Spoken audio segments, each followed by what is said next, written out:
নির্জলা একাদশী বা পাণ্ডবা নির্জলা একাদশী বা ভীমসেনী একাদশী জ্যৈষ্ঠ মাসে শুক্লাপক্ষের একাদশতম তিথি। সারা বছরে সমস্ত একাদশীর ফলই এই একটিমাত্র ব্রত উপবাসে লাভ করা যায়।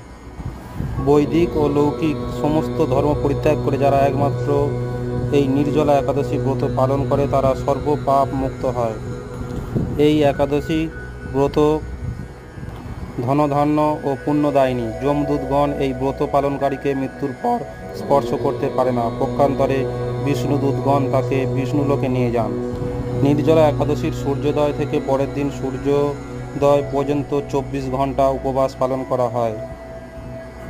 এই দিন আচমন ছাড়া এক ফোঁটা জলও গ্রহণ করা যাবে না।